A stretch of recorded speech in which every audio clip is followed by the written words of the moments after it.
Welcome to Carol's Journey. My name is Carolyn Smith. I'm your host for today. Today we're going to have a continuation of a topic that we were doing in the past, and this is about our black heroes and heroines. And our topic today is Carter G. Woodson. I'm honored to have a special guest here appearing with me, Dr. Dena Robins, who is the president of ASALH, the African American, I'm going to try to get it right now. The African American, let me see here. Let me help you. Okay. It's the Association For the Study of African American African-American Life and History, ASALH. ASALH. Yes. Okay. Dr. Dena? Yes. Hi. Thank you for having me on the show. It's a new position for me. It's the first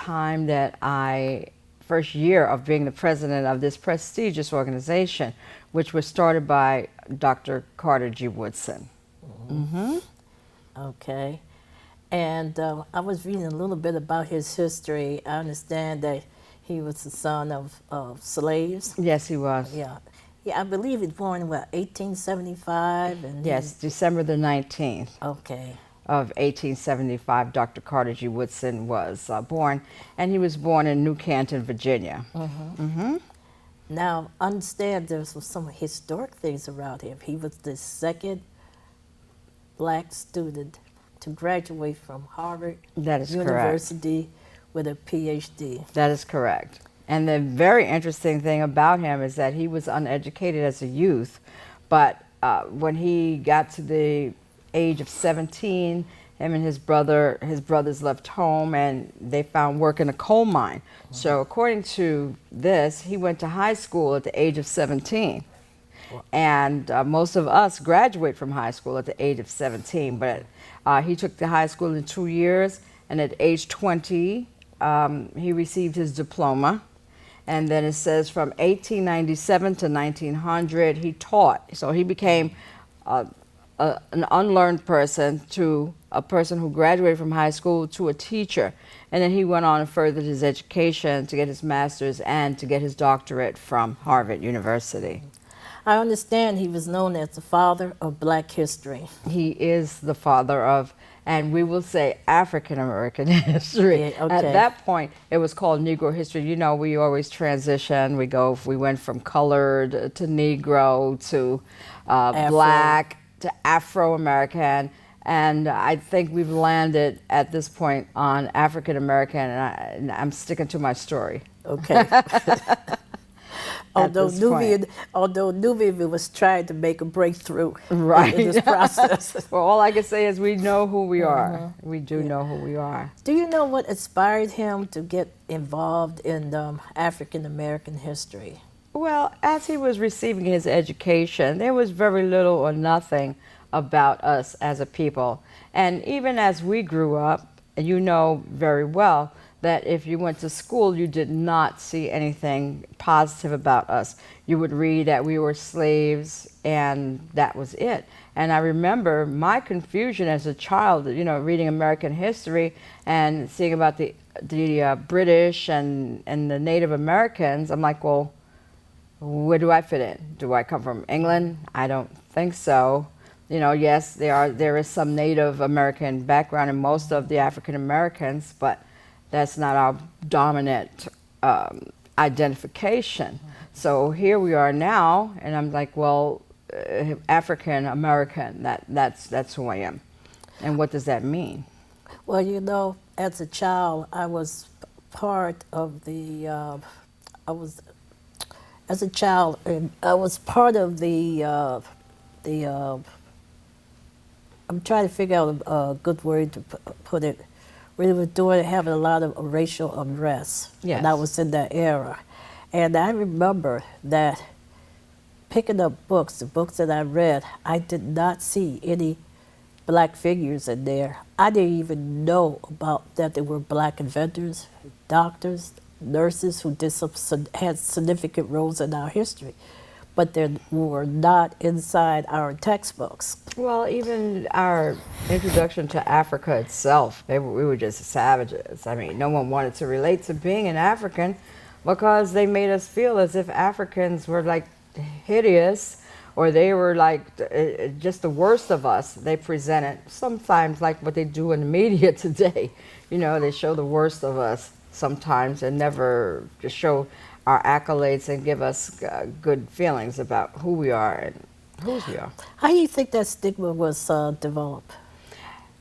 In order to maintain racism, you have to have someone who they make underneath. So they created that. I mean, just think of what they had to do in order to get us on these slave ships. We are people, we are humans just like they are. So what are you thinking? Oh, well, they're subhumans. They can't be humans. They're making excuses so they can take and put people on a boat, chain them up, let them urinate, defecate, and vomit, all not wash. I mean, can you just think of the degradation that happened on the Middle Passage on the way over here? So if you start to really think about that, then, you know, how could someone do that to another person if they don't subhumanize them? Yeah. Well, you think that troubled me a lot is I was wondering, because I read books where we did have black kings and queens. We did. We started civilization. Exactly. So where was the drop-off? We had Hannibal, okay, even with Cleopatra. Queen of Sheba. Exactly. So what? Above. Yeah. So what happened there? Because we were kings and queens. Well, we were very regal. Whoever controls the media controls the minds of the people, and so you know, our literature did not surface. And I saw something on the internet the other day. Yes, we did have a written languages over in Africa, but we built the pyramids. That was just amazing. They still exist today. Mm-hmm. And all the math and physics and human labor that had to go into doing that was just amazing. So, you know, in order to make that minute, you have to make people subhuman. And so Right. the racism as is, it is what it is. Yeah, because like I was saying before, we had a certain presence, and then all of a sudden there was a drop off there. And I've always been curious to what happened to put us in a stigmatized situation now. What happened from that? What happened in that little area? Imperialism, exploitation, all the things that when we were in school they taught us that was how, you know, America came to be. You know, people came from Columbus and all them. They came from Europe. They took the ships over here. They got into things with the Native Americans. You know, they had them join up with them. The British had them join up to fight everybody else, to fight the French and everyone else. And once they got them on their side and they defeated everybody, then they took them and put them on a reservation. Well, you know, I read an article, and I wish I could quote the author that wrote this. He was talking about the perception that we have in terms of color. White, which is light, is supposed to be glorified, it's supposed to be sunshine, it's bright, and black or dark represents disease, pestilence, any type of there's a lot of negative connotations behind dark colors or black colors. And it seemed to me that the generation seemed to function along those lines. If you're white, you're okay. If you're black, you're not.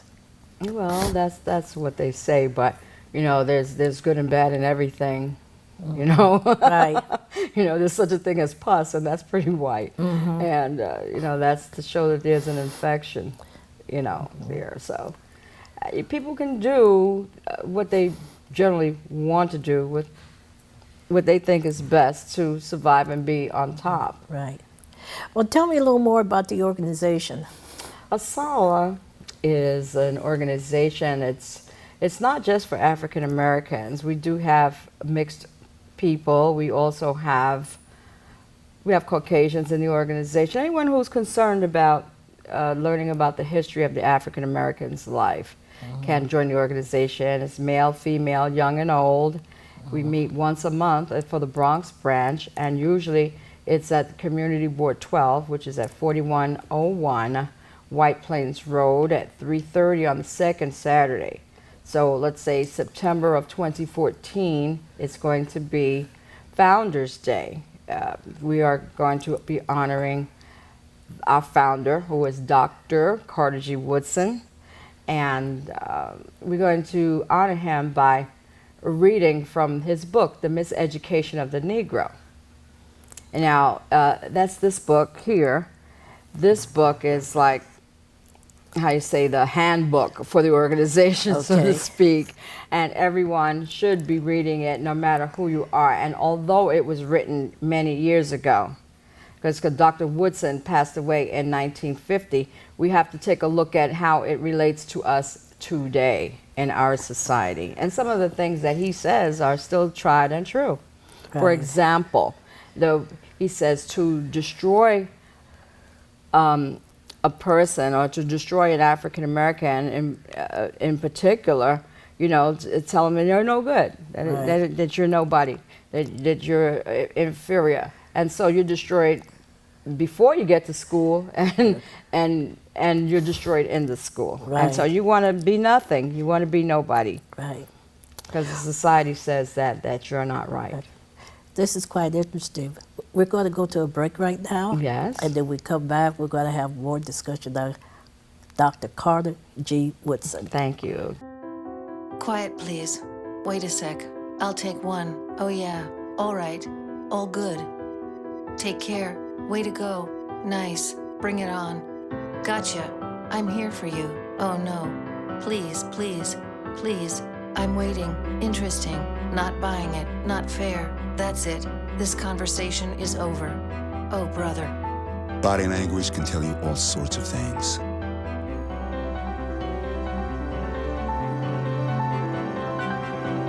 I'm having a stroke. I'm having a stroke. Know the sudden signs. Learn fast. F, face drooping. A, arm weakness. S, speech difficulty. T, time. Time to call 911 immediately. The sooner they get to the hospital, the sooner they'll get treatment, and that can make a remarkable difference in their recovery. Learn the body language, the sudden signs, and spot a stroke fast. Over 13 million people are affected by famine, war, and drought in the Horn of Africa. When you hear about suffering on this scale, you feel powerless. But there's hope, because saving lives doesn't take a lot. It just takes a lot of us. Text a donation of $10, but do more than donate. Forward the facts to everyone you know. Forward from our site. Forward on Facebook. And forward on Twitter. We are the relief.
Welcome back. Today's special guest is Dr. Dena Robins, president of ASALH, the African Association. I'll get it together. You'll get it straight eventually. It's the Association for the Study of African American Life and History. Okay. ASALH, A-S-L-A-H. Now, we want to continue our conversation about Carter G. Woodson. Yes, I wanted to read a little something from his book to just show you how relevant it is today. And he's speaking, this is from the first chapter, it's called The Seat of the Trouble. This is what he believes is causing our issues here in this country.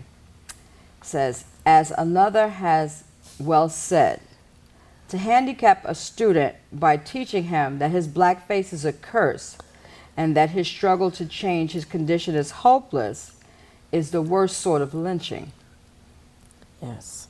So, you know, we're always looking for lynching to be in trees and those types of things. But if you can tell someone that they are no one, as I mentioned a little earlier, it says it kills one's aspiration and dooms him to vagabondage and crime.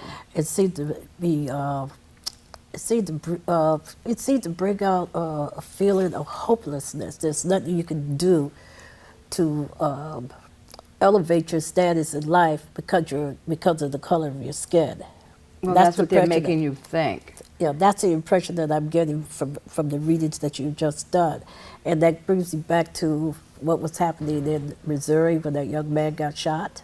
Michael Brown. Michael Brown. And also I thought about the young man in Staten Island who was choked to death. Eric Garner.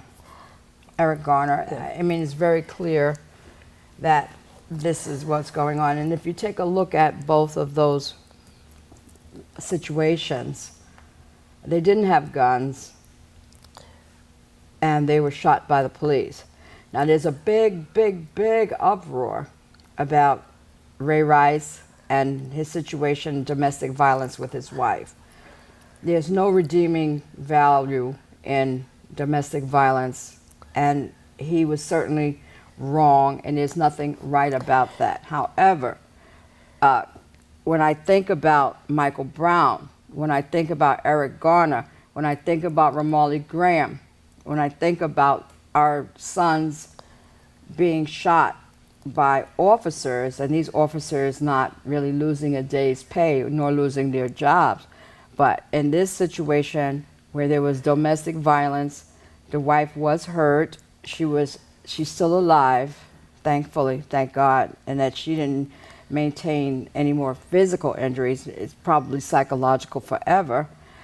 You know, this man's job was stripped from him. Now, on top of the embarrassment and everything to the family, there is also an issue of unemployment. He doesn't have a job. You know, right. So now what is this family going to do?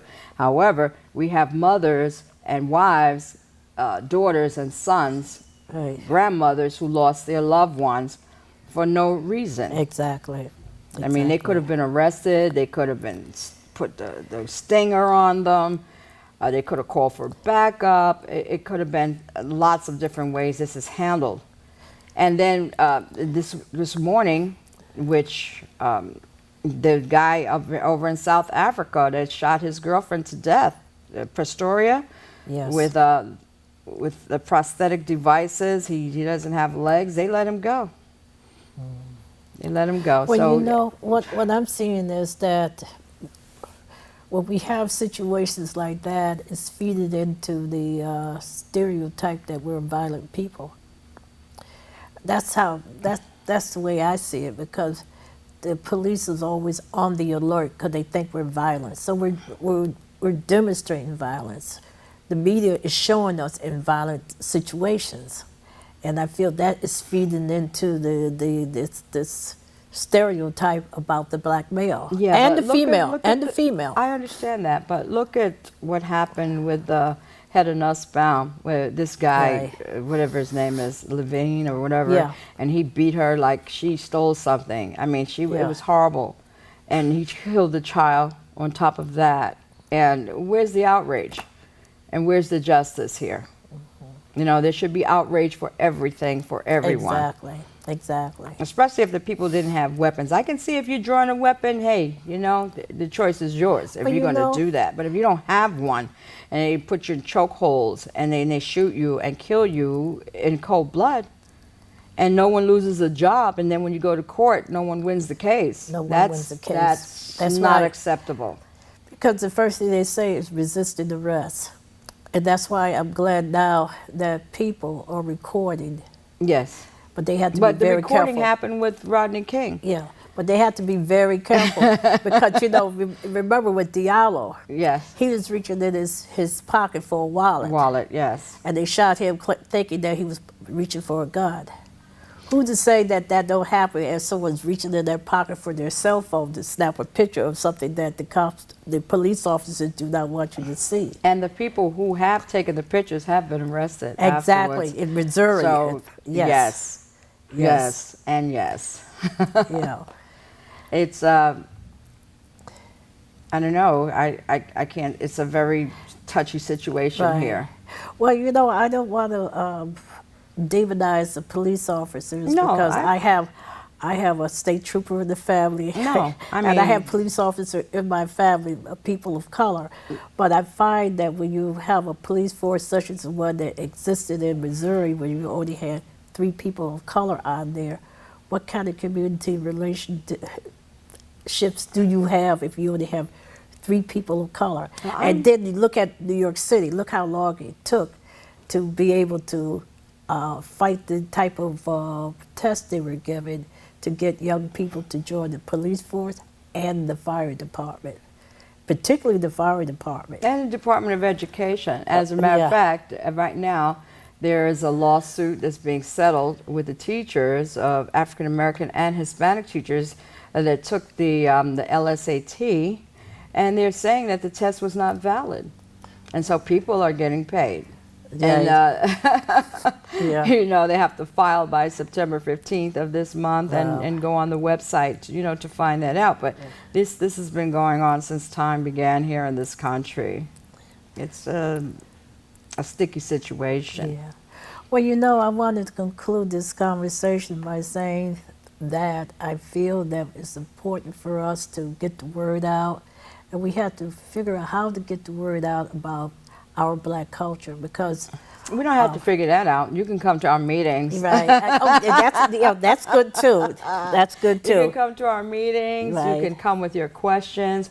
You can buy your copy of The Miseducation of the Negro. Uh-huh. Make sure you start reading it and see how it applies to today. And we meet the second Saturday of every month at the Community Board, 4101 White Plains Road. So you're all welcome to come out and to join us and to learn. The young people, bring your children, and make sure that you know about yourself, because the more you know about yourself, the better you feel about yourself. Yes. Dr. Dena Robins, how do we contact you? You can contact me at my website, not my website, my email is denarobins@aol.com. That's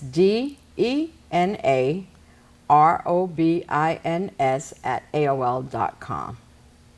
Okay, I'd like to thank you for coming on as my guest at the last minute. But I felt Thank you that for this, having me. It's very Yeah, important for right. us to really discuss the issues of our community and to stay on top of it.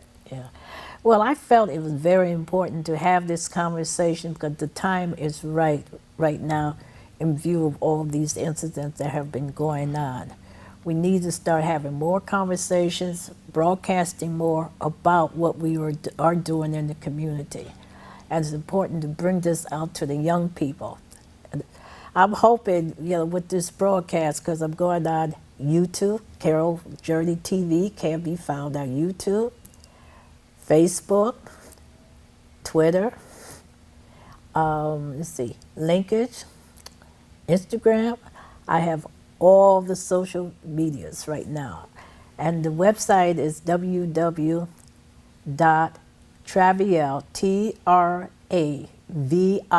TRAVIEL, production-production.net. And I'm also on NACW, the National Association of NACPW, the National Association of Professional Businesswomen. You will see my website on there as well. And the International Women's Association. So I'm hoping, you know, because I'm going to have this on YouTube, and I want to encourage people to spread the word, share the word, because we need to not sit back and allow these things to happen. We need to talk to our young people. We need to tell them about our history. Because in this series, I'm going to talk about black inventors, as well as other people, heroes and heroines, who you don't hear too much about, but we need to speak about them. We need to speak up about them. I'm Yes, giving a good just- example. Yeah, just one little tidbit Yeah. that Dr. Carter G. Woodson and Mary McLeod Bethune were very good friends. Oh, And they wow. were involved in, she was involved with ASALH. So the people that's who are very in the good. National Council of Negro Women Right. and ASALH, and I'm sure NAACP as well, Right. we all one. We need to support each other's events. Yeah. You know, I don't want to bounce back, but I think one of the things I got to remind our audience that Black History Month was the, I would say, the baby of Dr. Carter G. Woodson. He started it. Yes, he did. He did. Okay. He is the father, the beginner of this, and this organization is representing him. And every year on the first day of February, we have an event to celebrate that. No matter when the first falls on, the first day of February, we have our African American History Month celebration. And I also want to mention that we have a Christmas tree ornament that is placed on the Christmas tree every year in the White House. That's fabulous. Well, I want to thank you very much for coming on my show. I hope to see you again, so we're going to have some more future discussions about this. I'd love to take the journey with Carol. And then I understand you have a young man who's your was brought aboard your staff, and I'm very anxious to Yes, hear yes, from him. Charles Ray, and he is a graduate of Morehouse, and he's got his bachelor's in history, and he's going to be the one that's running the workshop talking about the miseducation. So we're trying to get the young people in. Okay. You know, the millennials, which I Yeah. just learned that the younger people from 10 to 30, but anybody in between that, between 9 to 90, come on in. Yes. Well, I want to thank you very much, and I think this concludes our show.